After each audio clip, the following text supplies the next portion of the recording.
Swarmers Podcast. I am Casey Coggins, joined by Alvin Hebert. That was sweet. And Andrew Lira. What's up? What's up? We are back. It's been a couple weeks. The boys are back in town. We'll just edit that in. So this episode, just going to go over a few things. We're going to talk Spurs season update. They're 11 games into the season. Kind of an up and down start.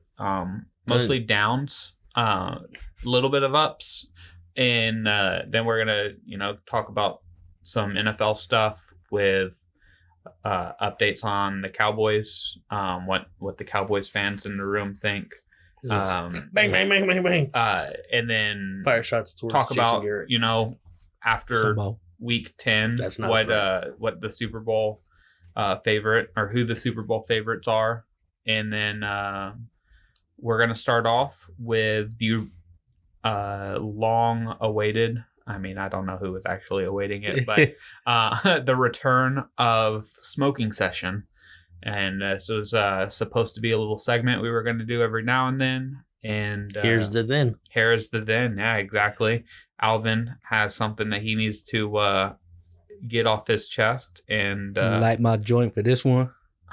that's not what Smoking Session was supposed to be. God, Alvin. It was supposed to be You don't want that smoke. it was supposed to be you don't want that smoke kind of smoking session. I'm sorry. Hot takes.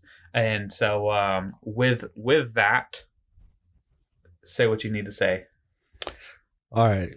So those of us that do follow League of Legends here in North America, we know how trash our fucking league is, right? When it comes to international play. But after seeing what went down at this World's 2019, I just feel like they just need whatever infrastructure they got going on right now. They just need to learn how to play the right way. Exactly. They just need to throw all that in the trash. They literally need to start copying what the international people are doing, like Europe, Korea, China. I'm like, those are the ones that's always in the championship or like in the contention for the championship at Worlds. Like, I don't understand how you expect to go to a tournament that's best of 5, but in your region, you only play best of 1s. Like, that doesn't make sense. How's that going to translate to when you get to the tournament stages? Because it doesn't. It hasn't been. We've been trashing the tournament stages. And also, we don't have any tournaments in the NA region as well. We only have one, which we wait for Rift Rivals, which we compete with the European teams. But we don't got nothing in between that. Our farm league is fucking trash. Like, they don't care about developing NA talent. Like, most of our talent is just one-trick ponies. They only made one champion, and that's how they get so high in the fucking ranks. Like, they don't practice these other champions that's supposed to be like that you could use to throw off a team, like counter picks, right? And I just feel if they change their infrastructure, change how the coaching is, change how the scrimmage goes, like take it more seriously.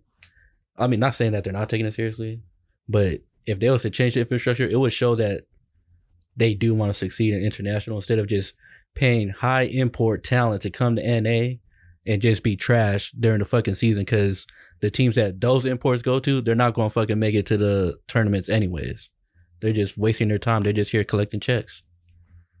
So it sounds like they have a Major League Soccer problem. Definitely, yeah.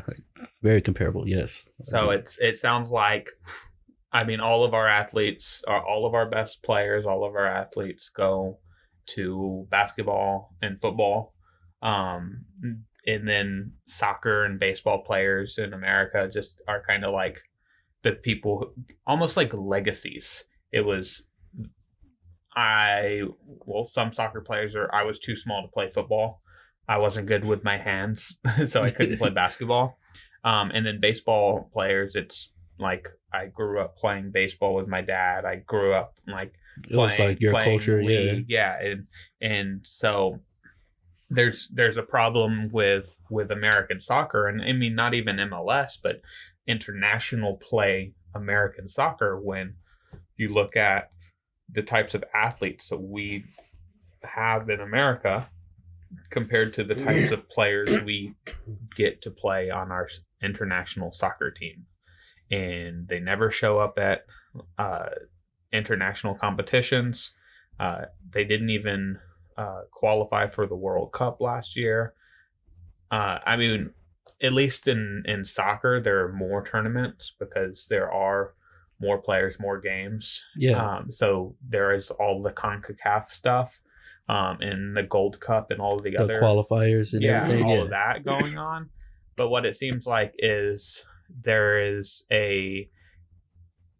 It's funny to say this because of how much money esports has made, started making. It almost sounds like there's a lack of sponsorships and funding to get these teams to play more and create more tournaments and create. Bro, Echo Fox completely liquidated. Yeah, all They're because of that racial thing. Yeah. I was like, damn, they're fucking out now. Yeah, but to me, I don't think it's about the support, like the funding and everything like that. It's always about the money. But I feel like they got enough backing like that because they franchised the league, right? And then the European League just franchised this year, and they just smashed all over NA, just show that they're the better region. After this is their first year as a franchise league, and I'm all like, you had to start taking notes right there and then at Rift Rivals, that tournament, because right there that just showed you guys are trash. Yeah, nowhere near. The other comparison I wanted to make listening to you is Americans have a hard time playing together. But we're not all American guys on the team though. They import the players too. I mean that's also kind of a problem sometimes, is that there's no chemistry, and to swing it into layman's sports terms, look at all the success that the Manu Ginobili Argentina teams had, all of the Gasol brothers Spain teams had. These guys are playing year in, year out international tournaments together.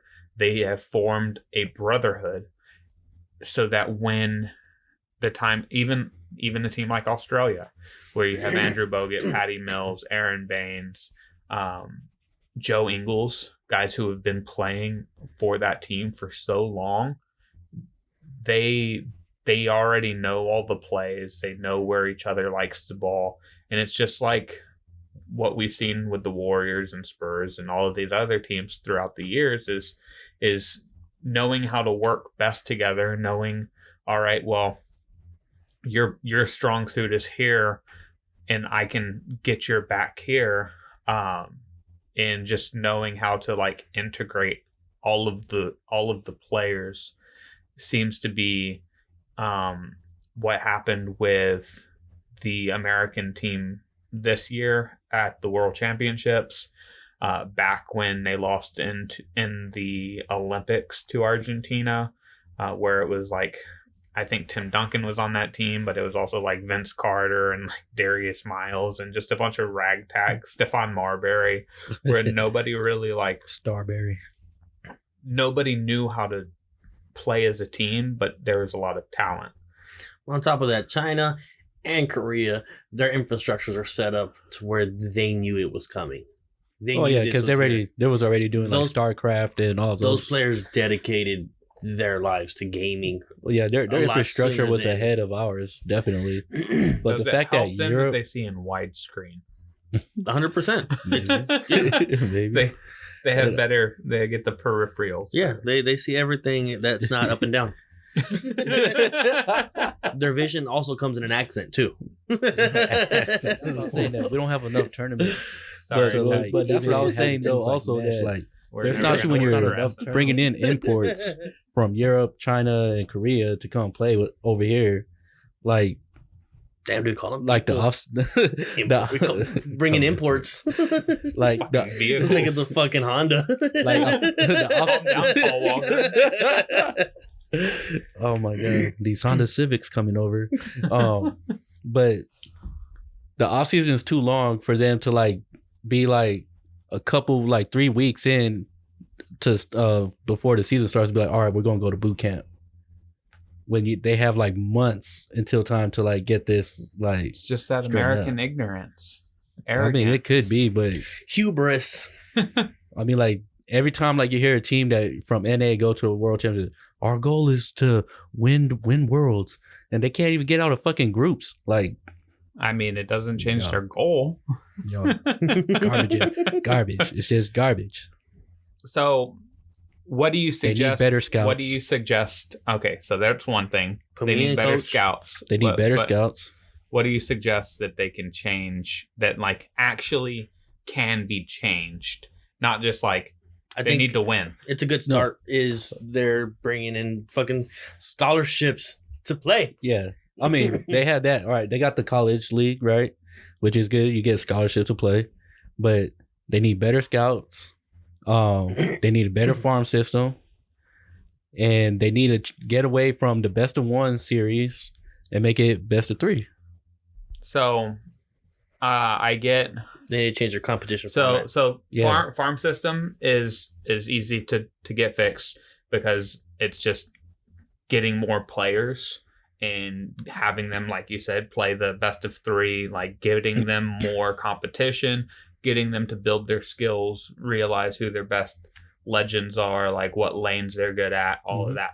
The one thing that I think that is hard to adjust is the better scouts.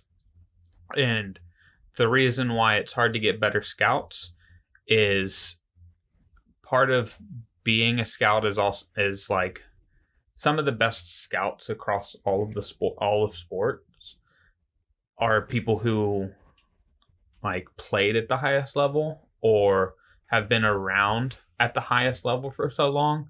So I guess if you're bringing in scouts from these other regions that have been kicking your ass for so long, then you can probably do it that way. But if you're going to do homegrown scouts, it's going to take a long time, because if your team right now isn't good enough, then how can you get better scouting when they only see it? Like, it's one thing to be able to like be like, well, how do we do that? Like, there's a good player, but it goes into the get the talent but don't know how to use them as a team. Yeah. Where they can get the talent, but how do you get them as a team? But the scouts go into that farm system. How do you develop the talent? And it's difficult to get good scouts when you don't already have that base foundation. Well, another thing also is they need better scrims too. Like teams that actually take scrims seriously. Like, you know, the way you practice, the way you play type of deal. Yeah. Also, in NA, we tunnel vision only on like certain like champions, heroes in the game, that they don't expand to like learn more champions. So like when we do go up against international teams or all that stuff, or teams that they say that cheese or whatever, all that stuff, because they pick a out of pocket champion for a game, like, well, that's not cheesing. That's just like, I see this champion plays many times, like I found a counter to it. So right. Or and then you also get to ban, right? Yeah, you get to ban up to 5 champions. Yeah. So if you're watching America be like, oh well, they're good with 9 and there's 5 on the team. If we ban 5, they're gonna have one weak link, obvious. Like, yeah. So yeah, it'll be, I mean, all of this is still, I mean, relatively new. And as I said with earlier, that, you know, esports, while it's been like having this big headwind over the last 4-5 years, it's still one of those things that it's hard to really catch on. I mean, me and Andrew play Clash Royale. I don't think you ever got into it again. Yeah, not again. No. But it's like, if you watch the leagues for Clash Royale, I mean, some of the best teams are in Europe and Asia, and they're the ones that win worlds. I mean, North America has a good team, but they got Choke 9.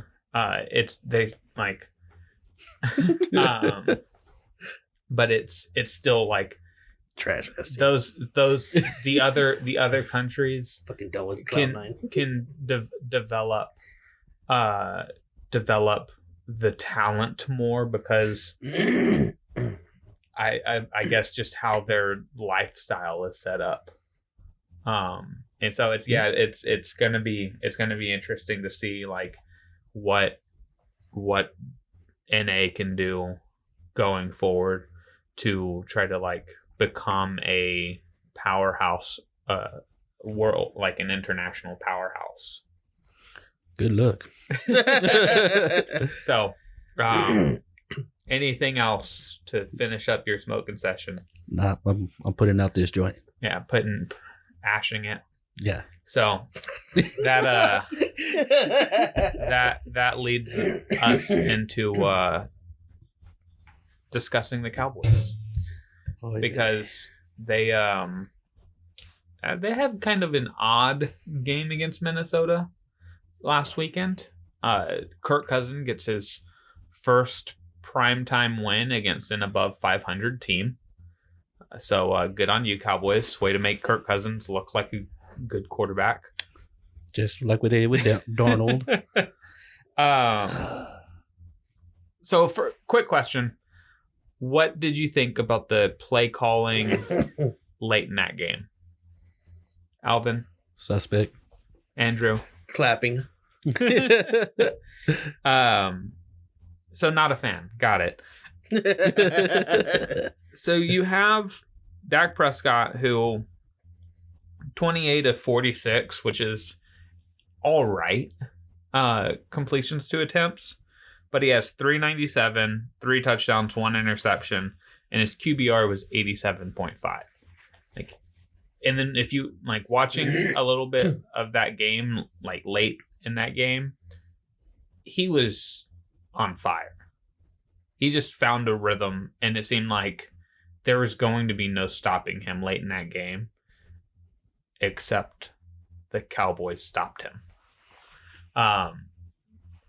So the Cowboys are sitting at 5-4.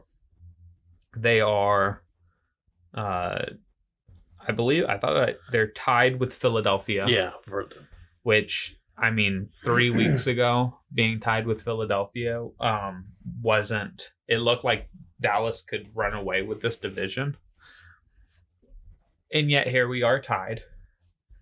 10 weeks into the season. Both teams have seven games left. And I'm looking at the Cowboys' season so far. They've beaten the Giants, the Redskins, the Dolphins, the Eagles, and the Giants are their 5 wins. So they're undefeated in the division, but their 4 losses are possibly best team in the NFC, Saints, possibly best team in the NFC, Packers, a team that is trying to win the NFC North, and the Vikings. And then, they lost to the Jets. So,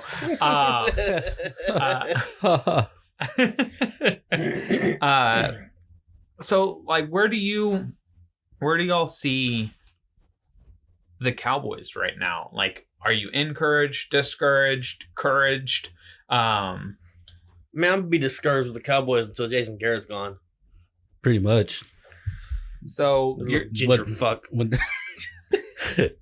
I mean, the inconsistency is just unreal, and the fact that he still has the job is crazy. I mean, Jerry Jones apparently is a fan of mediocrity, but to be fair, the Saints were a fan of mediocrity too when they had 4 straight 8-8 seasons or something like that. Or they were constantly losing under Sean Payton with Drew Brees. It's not like they were. That was defense. Yeah, but that was lack of defense. But it was something needed to change, right? If you're constantly losing and losing and losing, even though you're leading the league in offense. But that was 4 years in a row they got rid of Rex Ryan or Rob Ryan. Rob Ryan. Well, it was right after Greg Williams got the scandal, because of Bountygate. But yeah, you had Obama. But I think that was definitely more of, you won us a Super Bowl, we're going to keep you for life. Jason Garrett doesn't have that kind of leash. Shouldn't have that kind of leash. Sean Payton also has the respect of other coaches. As a genius. Yeah. As an offensive guru. He's an actual great coach. Yeah. Right. And Jason Jason Garrett wouldn't get a job outside of the Cowboys organization. Have you seen what the Browns are operating with? I don't think they'd go for him still. Also, the Redskins would probably hire him. The Jets.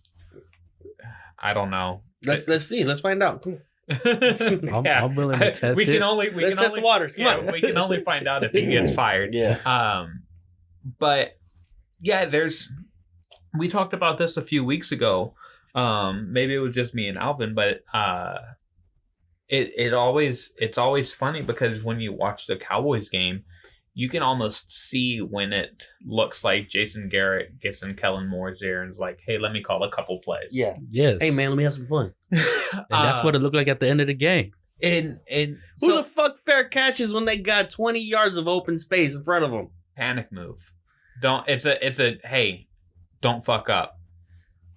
And I mean, and that is the Jason Garrett move. That falls on coaching and preparation. That's the playing to go to overtime instead of trying to get into field goal range. That is the not trying. It's like what the Bears did, where they didn't want to gain any more yards. They just wanted to get in position to kick a 46-yard field goal, even though they had like a timeout left, and they could have tried to get a little closer, and then they missed the field goal that would have won the game. Mm-hmm. But that's Jason Garrett's MO. He is conservative, to say the least, in his play calling, in his coaching. It is let's not fuck up. Coming from a Lions fan, I watched that with Jim Caldwell because Jim Caldwell was like, no penalties, don't fuck up. And like it's the Belichick do your job type thing. Mm-hmm. But Garrett's just not good enough. Caldwell wasn't good enough. They can't just do stuff like that. They just can't do things. But here's the thing about running Zeke. Running Zeke 9 times out of 10 is the right move.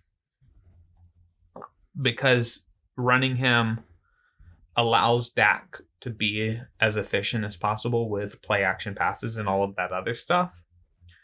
But if Zeke is averaging 2.4 yards a carry and they've obviously been shutting him down, why force it? Why not? Again, as I said about Dak, why not go to the hot hand?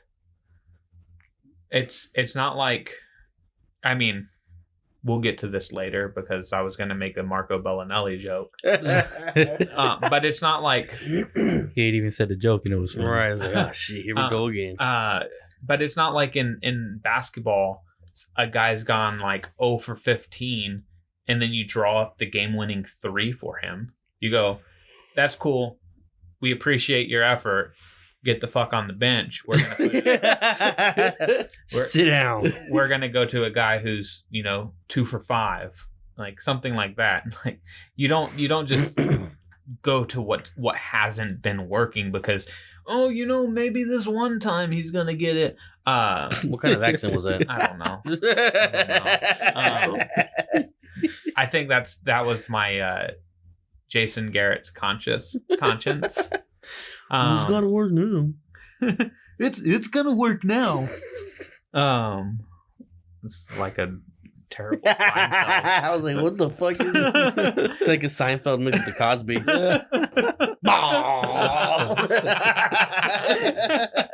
Pudding. So at least the Cowboys get to bounce back from a Vikings game and play the Lions with no Matthew Stafford, no Kerryon Johnson, possibly no Ty Johnson, no Calvin Johnson, no Johnson and Johnson. S.C. Johnson, the family company. So there's no Magic Johnson. Oh my! The Lions are out of Johnsons. Hey, look, there's a Johnson. And so you're probably going to get that game and go to 6-4. But then it's Patriots, Bills, Bears, Rams, Eagles, Redskins. The Patriots, Bills, Bears Our teams in the NFL. They play football. had a break-in. If foosball. Somebody didn't close the door all the way. Or did not even close it.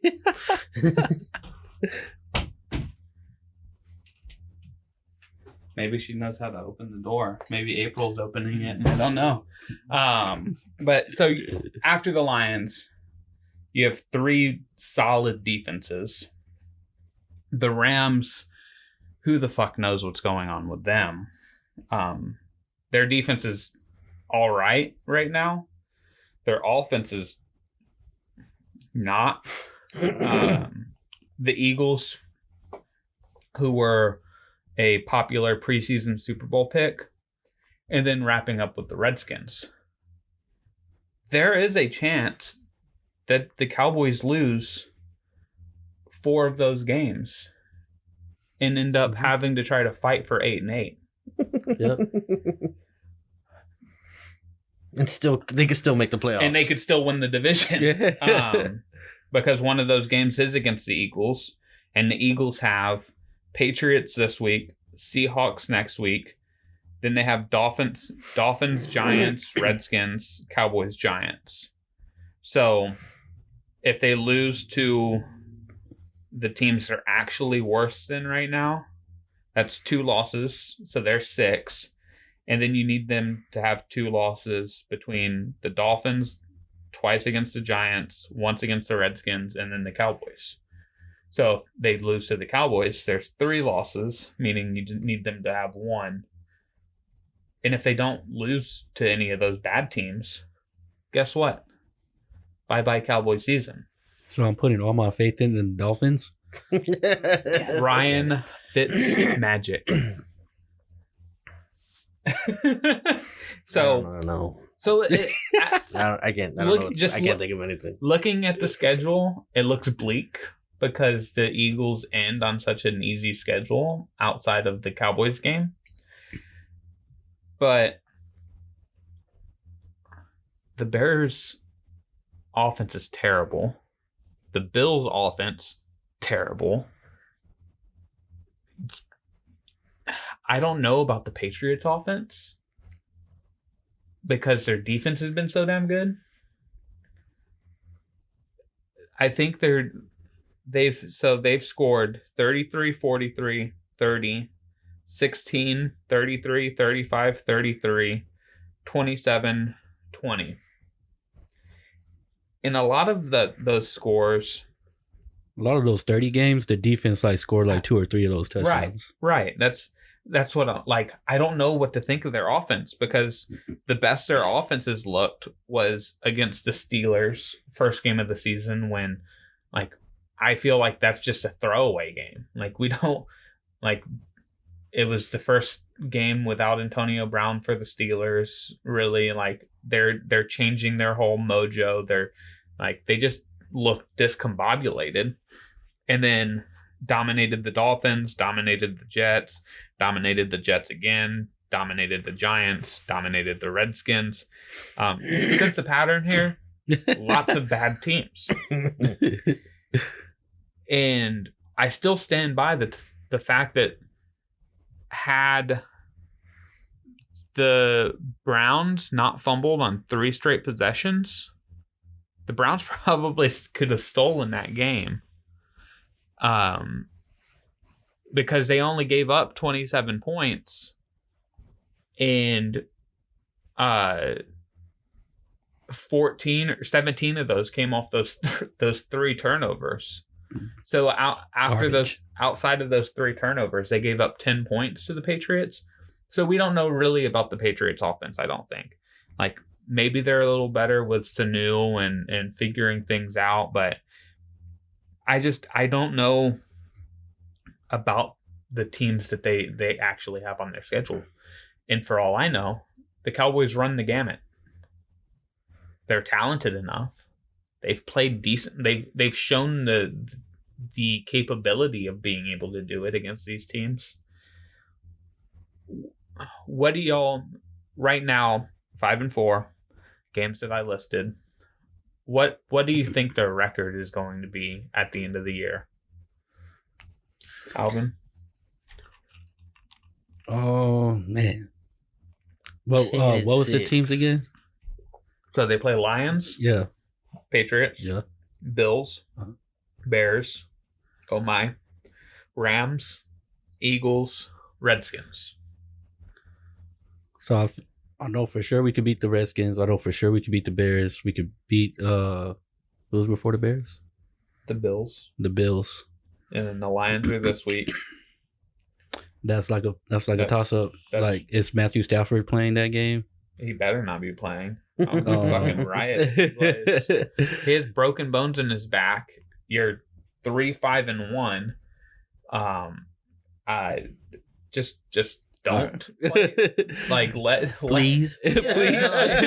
like don't hurt this guy who's 31 years old and makes $32 million a year. If you just, I mean, and I know he wanted to play last week, but then I don't know if y'all saw his quote. He said, "I figured it'd be good." Like that was his reasoning for sitting out. Like I figured it'd be good. Like that I still questionable right now. Yeah, that I still say is a toss up because we lost to Sam Darnold. Sam Darnold is better than Jeff Driscoll. I am 100% confident in saying that. Oh, so I said Bears. I said Redskins, Bills. I feel like we'll beat the Eagles, so that's 4 wins. Yeah, so that's 9-4. What are you gonna do the rest of the games?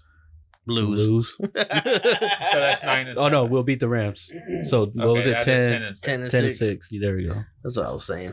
So I think it's going to come down to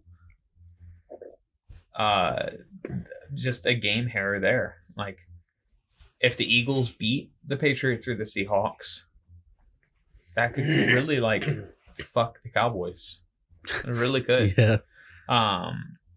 So it's I mean I feel like the Cowboys are the epitome of what this NFL season has been about. What the fuck is going on? Like that is because that's my transition to Super Bowl favorites. Because it's you watch one week and you're like, that is the team to beat right there. The Saints are the team to beat. And then the next week it's the Packers are the team to beat. The 49ers are the team to beat. And then the Seahawks are the team to beat. And week in, week out, Patriots, Ravens, and that's it for the AFC. Yeah, there's that one. Yeah. I mean, it's kind of. It's been so hard to really grasp what teams are actually good, what teams are better than each other. Like when you have good teams facing off against each other, who should be favored because you have X team playing teams that are a combined 4-30, and then you have Y team that have played teams who are combined 7-23. Like there are so many bad bottom dweller teams that I just don't know who is actually who I can say is the best team in the league. All these teams have flaws. Like I said with bringing up the Packers, they can't stop the run. With the 49ers, Jimmy Garoppolo might not actually be, good. And was that defense so good because they were just playing crappy offenses, or Is that defense actually good? What about their running back by committee approach? Is that actually going to be able to hold up? And their passing game is shit without Kittle. Kittles. Kittles and bits. So, like, I have Jimmy Garoppolo on my fantasy team. He hasn't been great this year. he's not winning me a bunch of football games. Yeah, me too. Yeah, I haven't won a lot. So I've won quite a few. I've won 2. I gave up. What's my Lamar Jackson pick? I feel like it's so difficult to really figure out who the favorite is. But that's what we're going to do anyways. All right, Andrew, right now, if I gave you $100, place it on any team to win, who are you putting it on? The Ravens. The Ravens? Yeah. Because just they're the most complete team, I guess? Or do you just think it's Lamar Jackson? Their offense is so unique, and they have possibly the second biggest game breaker. They run like the perfect offense for him, and his defense is awake. Yeah. Now that they got the Peters. trade for Marcus Yeah. Peters Yeah, with they're- Marlon Humphrey, they with can- Earl Thomas. They can hold their own, and yeah, I mean, barring injury, of course. I got mine on. I see a battle of the birds in the Super Bowl. I do too. The Falcons. Yes, The absolutely. Blackbirds, Ravens, Falcons. So you have Seahawks. Yes. Get them dirty birds out of here. Alvin, are you on the Ravens train too? I mean, I know you've been on the Lamar train all year, all last year too. We talked about it. I mean, Yep. I was running, like, I was part of the Lamar for Heisman campaign back when he was at Louisville. So I've been on the bandwagon for a long time. And I do believe in his talent. But the thing that scares me with the Ravens is the fact that, can you actually game plan for them? That's I don't think you can.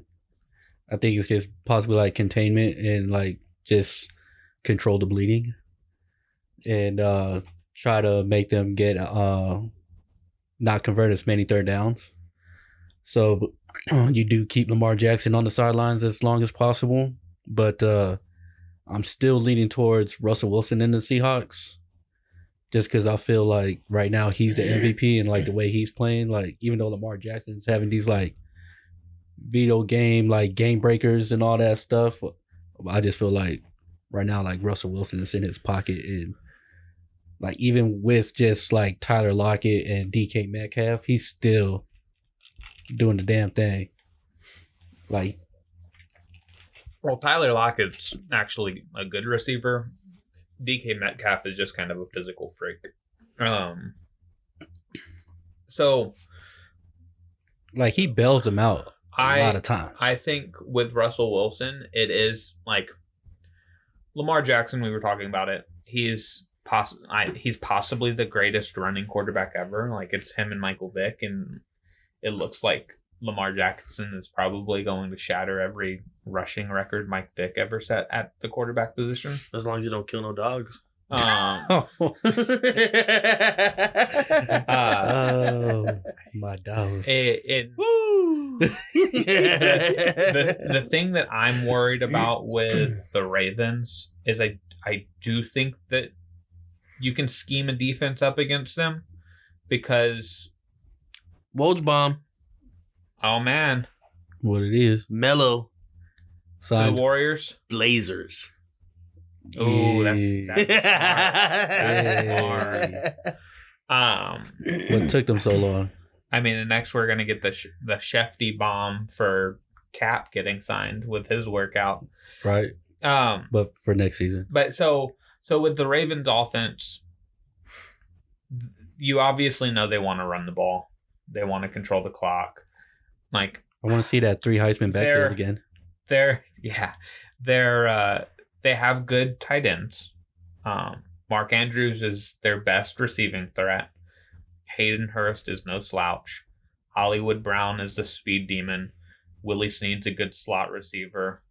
But they're a team that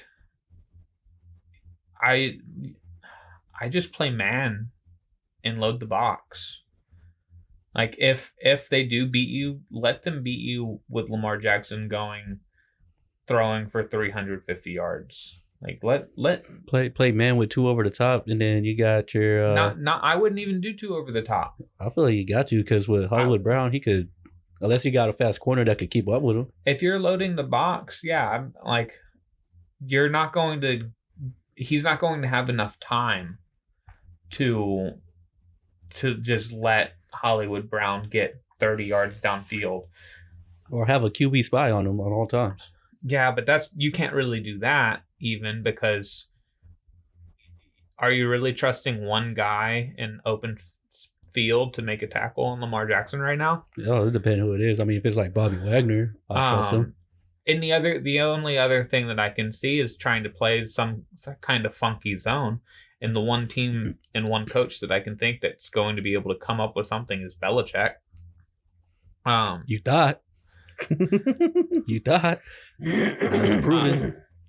And I mean, I'm not really taking much away from the Patriots-Ravens game, because it was at Baltimore, and it was just I think the Patriots offense hurt their defense as much as the Ravens offense hurt their defense. I don't know how much I can actually take away from that game, because it is hard to scheme against Lamar. But to me, if I did have to bet on any team right now to win the Super Bowl, I was going to say the Saints until they got the injury news. I would have said the Saints, but with like Marshawn Lattimore getting hurt, Andrew Speed breaking his arm, and he's going to miss a while. I don't know what their health situation's like, and I kind of have to go back to, like, I think one of my initial preseason Super Bowl picks is what I can come back to, and that's the Packers. While they can't stop the run, they've had some defensive efficiencies. Those can always be managed somewhat.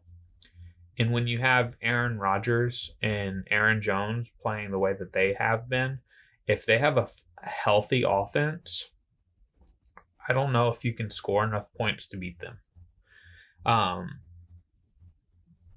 Because with the Saints, like, the Saints have a better defense than the Seahawks.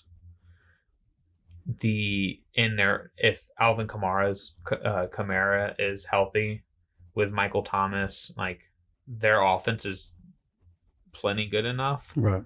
And just based off of injuries and everything, like, I don't know. Like, I really like the Seahawks this year, and I'm right there with you with Russell Wilson as the MVP of the league. But if I had to bet money, I'm going to bank on the Packers and Aaron Rodgers finding a way to do it. So that's how it is right now. We have 2 Ravens, or you said Seahawks? Seahawks, yeah. So Ravens, Seahawks, and the Packers. And now we're gonna talk about the Spurs and their implosion that's going on right now. Over the last, can't wait to hear Andrew's thoughts. My thoughts. Yeah, what's wrong with my thoughts? So I just love them. So they've lost in the last few games. They lost to the Lakers, the Hawks, the Celtics, the Grizzlies, the Timberwolves. They're 2-5 in the last 7, and they're 5-6 on the season. Right? Yeah. I mean, we were talking about it before we started. I'm perfectly fine with the team. I still have confidence that they can be the 6th seed in the West. I still have confidence that, they can at least make the playoffs. But they need to figure out their fucking rotations. And they need to start hitting some fucking threes. Their shooting has been abysmal this year. And over the last few years, while they don't take a lot of threes, especially compared to the rest of the league, they still typically lead the league in percentage. And this year, they shot 3 of 17 last night against the Wolves. I don't have the number right now in front of me about as a team what they're shooting. Let me try to find it.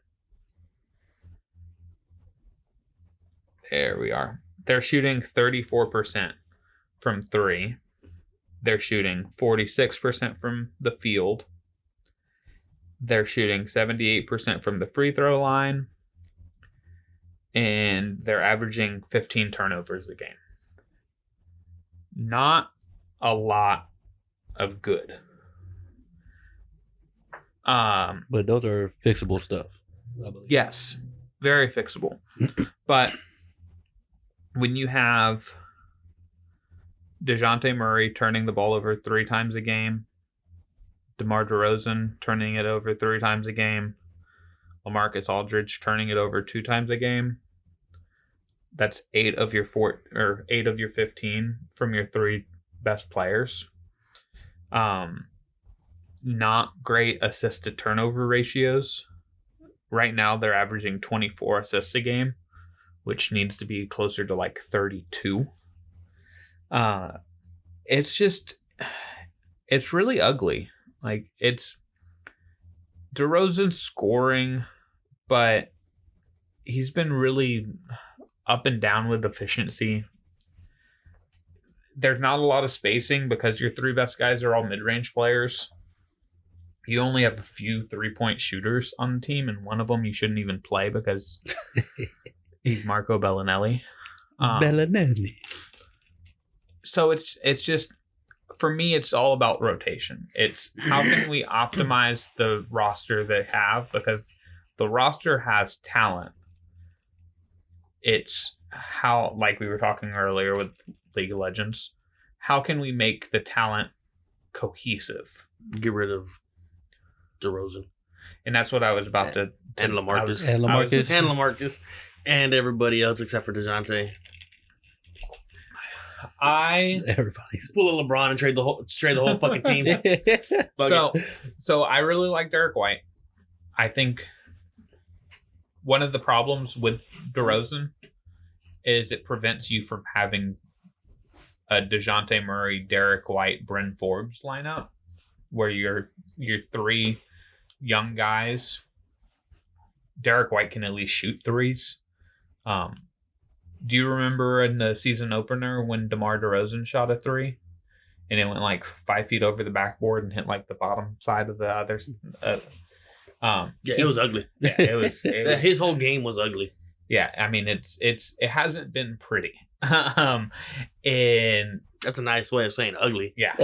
It's like saying he has a nice personality. Oh man. So I mean, I do like hearts are breaking all over the world. I do like DeRozan, and I think he's good enough to lead a team to the playoffs, but it has to be the right team. And for the Spurs, you either have to move the young guys to put the right team around DeRozan, or move DeRozan to let the young guys shine. Move DeRozan. The Spurs is a team full of a lot of good role players. Yes. Nobody on that team right now is like a number one, like, that's your guy. There's no best player. Yeah. Yeah. Well, and so DeJounte is. Like, I'm perfectly comfortable saying DeJounte Murray is the best player on the Spurs. The only problem is that they are playing minutes. They have minutes restrictions on him, and he has to share the ball with so many other people.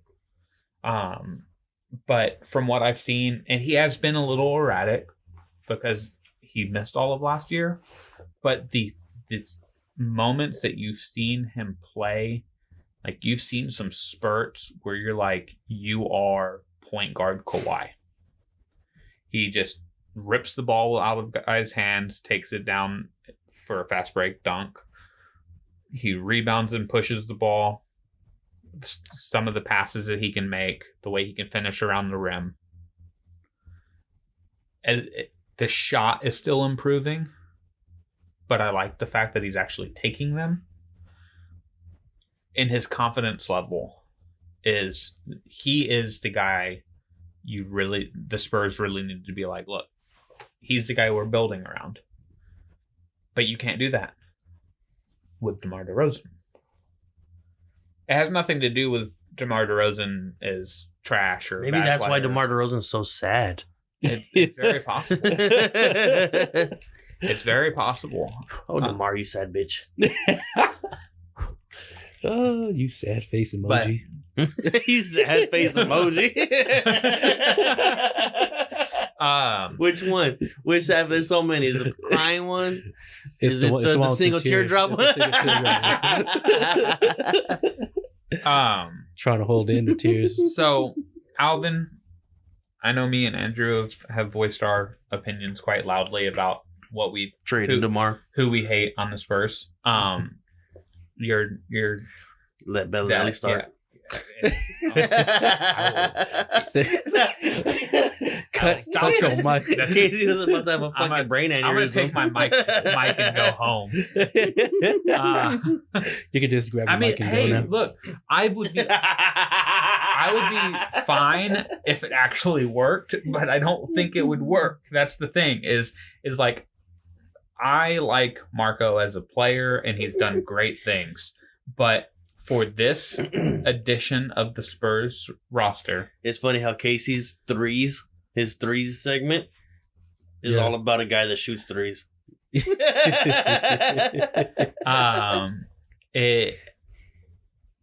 I would much rather, like, for this season Spurs, it makes no sense playing Marco Bellinelli. It just doesn't make any sense. 0 cents. He could be a 50% three-point shooter, and I would still say it doesn't make any sense. Because he just takes minutes away from guys that we need to develop. The Spurs need to develop. I'm really trying to get away from saying we.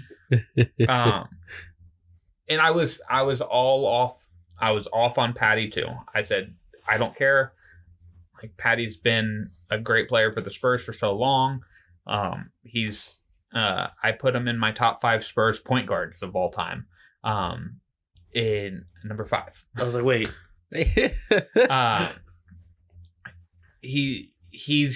I just saw going into the season Patty Mills being Matt Bonner late in Matt Bonner's career. A few minutes here and there, be a good teammate, be a good leader, help develop other people. And when you do get in, play your ass off. But I'd rather be seeing Keldon Johnson, Luka Samanic, Lonnie Walker. I would rather be seeing some of these guys. Yo, I ran into Lonnie at Target. Oh, yeah, you did say that. I told y'all that? His Yeah. like knee. He drives the black Panamera. It was dirty though. You didn't want to I go up to fucking him. love the Panamera. I hate those cars. You didn't want to go up to him and get an I autograph or I anything. wanted no. I'm not I'm going to be that I guy. gave shit to the Rackspace CEO for driving one. I felt bad because there was a guy like walking behind me. He's like, hey Lonnie. He's like, can you take a picture with my kid? And he's like fucking rushing over. And he's like, as he's trying to walk out of Target. And I was like, bro, like, don't be that guy. Let him live a normal life. Like, you're not a Spurs fan if you do that. Like, leave him alone, how I man. feel. Fucking, I'm like, he's still a person. Like, yeah, the reason, like, the only saving grace to Spurs fans, because I hate Spurs fans, because they don't show up to games. They show up in Target. That's for pictures. Yeah, but they don't really even do that. Like, HGB Plus. They just They meet him at the fucking meet and greet at a Wingstop. Yeah. When they actually have a public appearance scheduled, there's going to be a line for hours. Yeah. But when you're just eating lunch and you're like, hey, that's Lonnie Walker. That's literally what you do. I wanted to get into a Porsche conversation with him just to have it in. Yeah, like, see, bro, why'd you go with the Panamera? Why not the GT2? See, Why not a GT3? That's different too. That's like I walked out. You got any extra tickets? I walked out of a movie theater with David Robinson. He's literally walking right next to me. A bunch of people were staring at him. I go, did you get used to people staring at you like that? Like, I'm not like, can I have your autograph? Can I have a picture? Can I do this? Can I do that? Like, I was just... Your dick's at my eye level. Yeah, I was like, can you move this? Bro, please. My nose does not itch. You got something in your eye, right? I'm pretty sure your ball just touched my shoulder. But like, yeah, that's the saving grace of Spurs fans is we let the players be human beings. But Marco Bellinelli and DeMar DeRozan, you're not human beings. You should not be a Spurs player. No. So, Alvin, is there a move?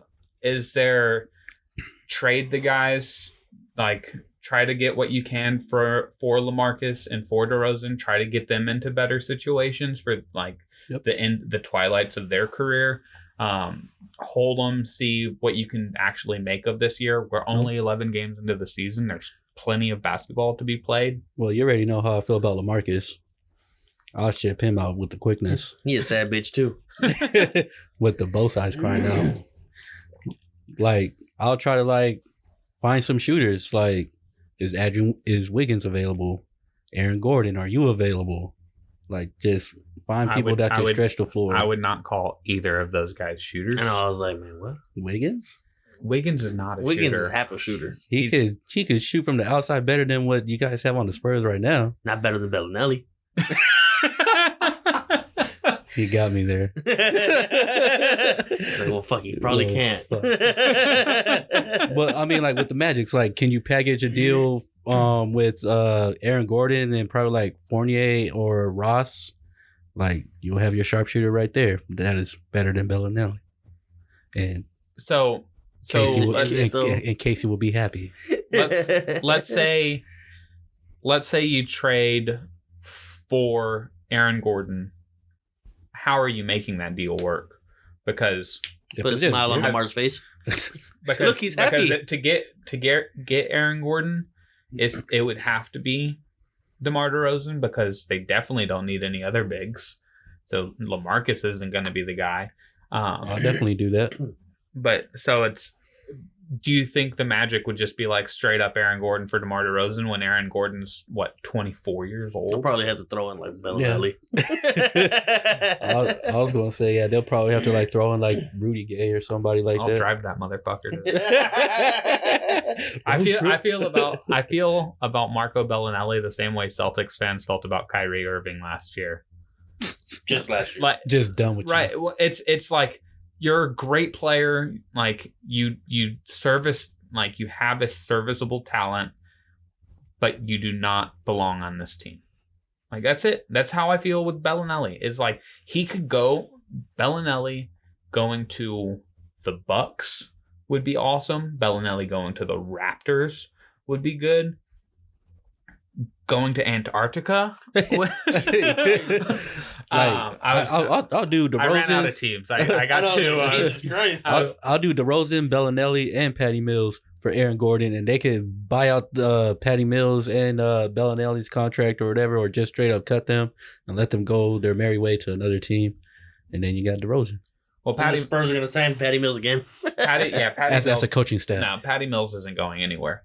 He's actually been pretty decent this year, which he's always had the offensive talent, but like I think defensively he's actually been like he's been the feisty Patty Mills and has shown himself to be serviceable in spurts. So to get Aaron Gordon, DeMar has to be gone. Who do you think could use LaMarcus right now? Like who could as a contender or just like in general? Well, or a bad team's not going to trade for LaMarcus Aldridge. I don't know. I think somebody like the Hornets would trade for LaMarcus Aldridge in a heartbeat. Shit, Atlanta. I don't think either of those teams would. Atlanta just takes their shit sometimes. Atlanta. Well, that was when they had Danny I was like, Ferry. wait, yeah, they're not there no more. Yeah, Yeah, they're not. there goes your puns. Right. So Atlanta already has a game plan.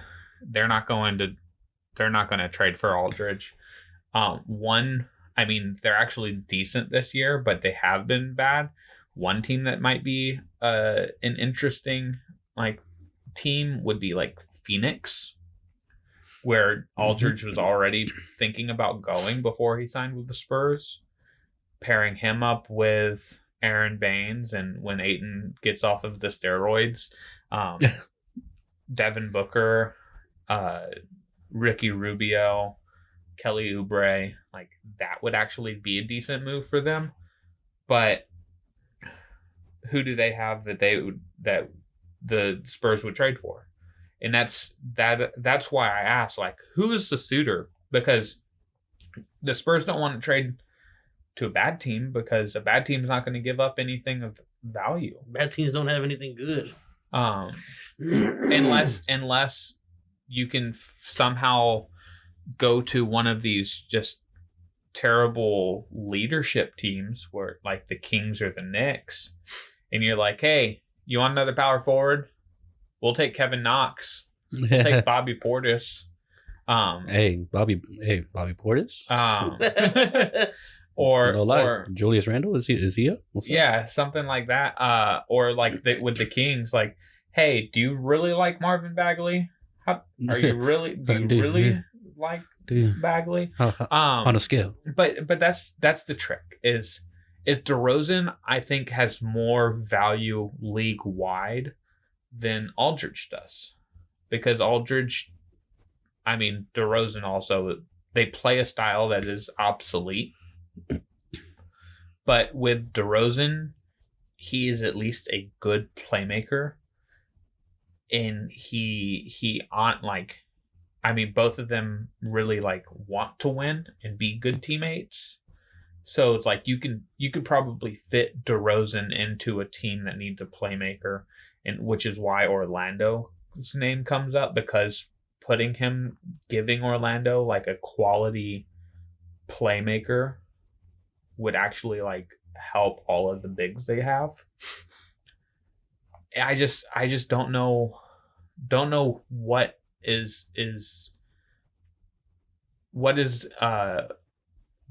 possible for the Spurs to get in return. And that's why it's so hard to really say they should trade him. My remedy to the Spurs is just stop playing a guy you have. Wonder what guy that is. Play somebody else. What's his name? What's that guy's name again? Let's try something different here.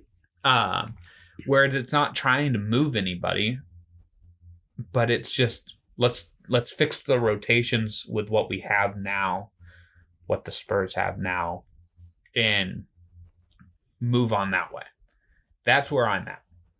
I'm still confident, still comfortable with the team, still think that they're plenty talented enough to win more games than not. There's still some growing pains. One of the things that I haven't seen, and it's kind of been discussed, is that Pop has brought it up. Trey Lyles was brought in after the Bertans Marcus Morris debacle to kind of fill in that stretch 5 role. Those are rough. He's been rebounding out of control for the Spurs, but he's just hesitant offensively right now. So if he starts letting it fly, maybe that actually spaces out the floor a little more. And so it's just stand pat. The trade deadline's 3 months away. If you're not good then, and you want to try to start thinking about the future, and you're like, this playoff streak is going to come to an end, then you can make some moves. But for now, I'm good with what they have. I think their best deal will be trade DeMar to Orlando, see what they could get as an Aaron Gordon package with possibly another young asset, or picks I think that you they are, could use to package I think you LaMarcus think Aldridge. way too much on DeMar DeRozan's value, because DeMar DeRozan it's going to have to be like, hey, you want DeMar DeRozan? We'll give you rookie draft pick. Give us one player.